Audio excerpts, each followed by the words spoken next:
Dang Hrithik, इतने सालों से एक ही सपना तो देख रहे हो, अभी तक तो आदत भी हो जानी चाहिए। लेकिन तुम ना अभी भी मैं कौन हूँ, कहाँ पहुंच गया, ये फेज में रहते हो। क्या हुआ, ऐसे क्या देख रहे हो? मुझे पहचाना नहीं क्या? फियांसी हो तुम्हारी, और बहुत जल्द हमारी एंगेजमेंट भी होने वाली है।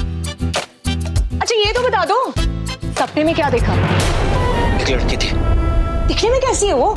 Pretty, good looking, tall, hot सी, अदाओं वाली, या लड़की कैसी थी? नाइटमेयर था, डरावना सपना। और तुम मुझे मेरे सपने में लड़की के बारे में पूछ रही हो? हाँ बाबा, क्योंकि मैं बहुत खुश हूँ। थैंक गॉड तुम्हारे सपने में कोई लड़की आई, क्योंकि मेरे दोस्तों को तुम पर पूरा शक था। कहते ये कैसा लड़के को तू डेट कर रही है जो दिन भर अपने काम में बिजी रहता है? इसका क्या मतलब है?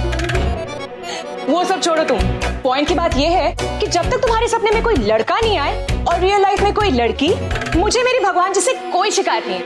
मैं बहुत खुश हूँ। तन्वी, तुम मुझसे शादी क्यों करना चाहती हो? तुम जानती हो ना कि तुम मुझसे प्यार नहीं करती, कि तुम सिर्फ अपने काम से प्यार करते हो, और ये कि हम दोनों सिर्फ बेस्ट फ्रेंड्स हैं, राइट? ऋतिक, मुझे ये प्यार व्यार और केमिस्ट्री बहुत ओवररेटेड लगती है, और वैसे भी जिनके बीच रहता है ना, उनका 3, 4 या 5, 6 साल में वैसे भी ओवर हो जाता है। देखो शादी वही चलती है जिसमें दोस्ती हो, और क्या पता साथ रहते रहते तुम भी मुझसे प्यार करने लग जाओ। मुझे नहीं लगता है कि मैं कभी भी किसी को भी प्यार कर पाऊंगा। मेरे लिए प्यार कभी इंपॉर्टेंट रहा ही नहीं है। मैं प्यार में विश्वास ही नहीं करता। हाँ, एक डील जरूर कर सकता हूँ कि तुम्हारे साथ हमेशा ऑनेस्ट और लॉयल रहूंगा। डील मंजूर है। अब चलें, क्योंकि पूजा के लिए हम ऑलरेडी लेट हो गए हैं। तुम जाओ, मैं काम करके आता हूँ। अरे कितने ड्राई हो तुम, तुम्हें प्यार नहीं करना, पूजा नहीं कर सकते, तो गॉड से तुम्हें एंगेजमेंट तो करनी है ना, तो जल्दी से चलो, क्योंकि पूजा के बाद हमें पंचनेर के लिए निकलना है, और वहां लेट हुए ना तो तुम्हारी फैमिली हमसे अपसेट हो जाएगी। क्या हुआ? क्या कहा तुमने? मेरी फैमिली अपसेट हो जाएगी क्योंकि हम लेट हो जाएंगे? तुम इतने सालों में ना सिर्फ मुझे जान पाई हो, मेरे फैमिली को नहीं। मेरी फैमिली कभी लेट हो ही नहीं सकती, क्योंकि मेरी फैमिली सबसे ज्यादा लेट होती है। बाकियों के घर में मम्मियों के वजह से लेट होता है, लेकिन मेरे घर में मेरे यंग और रेस्टलेस डैड की वजह से 4:30 निकल आए, डेढ़ और आ जाए बस।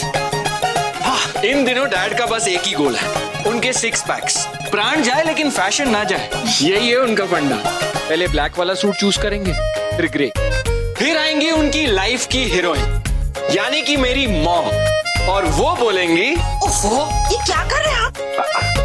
ऊपर वाले ने जिस चीज को इतने प्यार से बनाया उसकी कद्र कर रहा हूँ। अभी एक बार देखो तो सही।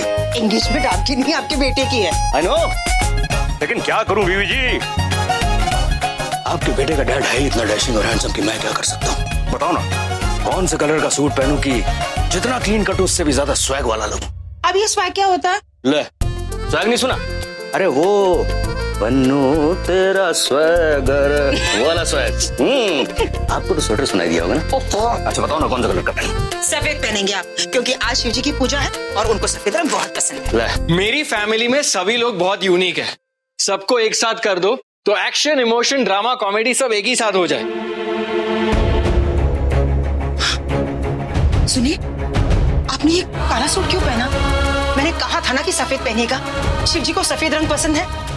मुझे पता है कि शिव जी को सफेद रंग पसंद है, लेकिन पार्वती जी को पक्का काला रंग पसंद होगा। And me being a ladies man, Parvati ji को भला कैसे नाराज कर सकता हूँ? कैसा लग रहा हूँ? अब ये काला रंग तो मत पहनिए, कोई अपशकुन हो गया तो। This is Italian fabric, Paris, Milan, दुनिया की कैपिटल है, और वहाँ के जो टॉप मॉडल्स और डिजाइनर्स हैं, वो आजकल ये फैब्रिक पहन रहे हैं। पता है चाचा जी, जब आपने ये पहली बार इन्फॉर्मेशन बताई थी ना, सिर्फ तभी ये नहीं थी, अब तो आप ये 500-600 बार बता चुके हो। किताबी नर्ड, तुम क्या जानो फैशन का स्वाद क्या होता है? चाची जी जल्दी चलो, पापा कब से बुला रहे हैं। Come on.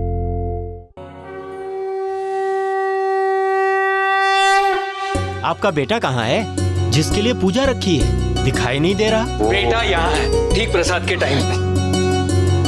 ये लीजिए पंडित जी।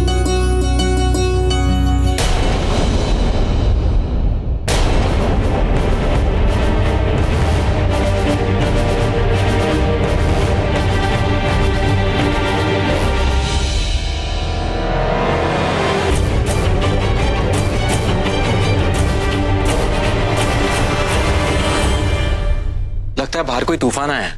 बाहर आए तो ठीक, घर के अंदर नहीं आना चाहिए। अब खिड़कियां खुली रहेंगी तो आ ही जाएगा। अगर मन में भक्ति हो और घर में भगवान का वास हो तो नहीं आता। माँ, आपकी श्रद्धा भी ना, कोई भी तूफान आ जाए कभी नहीं हिलेगी। वैसे अपशगुन होने से बचा लिया, पंडित जी की दाढ़ी जलाने से बचा रहा था। तुम बाप बेटे मेरे किसी भी बात को सीरियसली नहीं लेते। दिव्या, अब माँ, तुम्हारे पास फोन है? तूने मेरी बाजी को परेशान करके रखा है। किस देख टेंस हो गई, बेचारी यही सोचती रहेगी कि कहीं मुझ पर कोई खतरा ना आ जाए। तो फिर पंडित जी बताइए ना, दुविधा क्या है? वही तो उपाय होगा ना पंडित जी।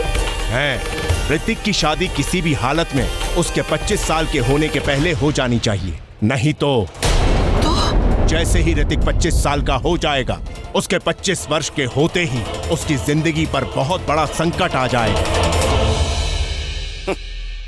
20 साल बाद पचने जा रहे हैं, मुंबई से 300 किलोमीटर दूर, वो भी एक छोटे से गांव की पुरानी सी हवेली में, अपने बेटे की एंगेजमेंट के लिए। ग्रेट। जाना तो पड़ेगा ना एंकी जी, नहीं तो उसकी जिंदगी खतरे में है। तभी उस कष्ट का निवारण हो सकता है जो 20 साल बार बार कहा है, उस बात को मत दोहराया करो। बड़ी मुश्किल से उस बात को भुला पाया हूँ। एक नया आदमी बन पाया हूँ मैं। इस सूट बूट के पीछे अभी भी वो कहीं इंसान है। डरा हुआ कि 20 साल पहले जो हुआ था वो कहीं वापस ना आ जाए। उस राज को उस रात में ही रहने दो। कौन सी रात डैड?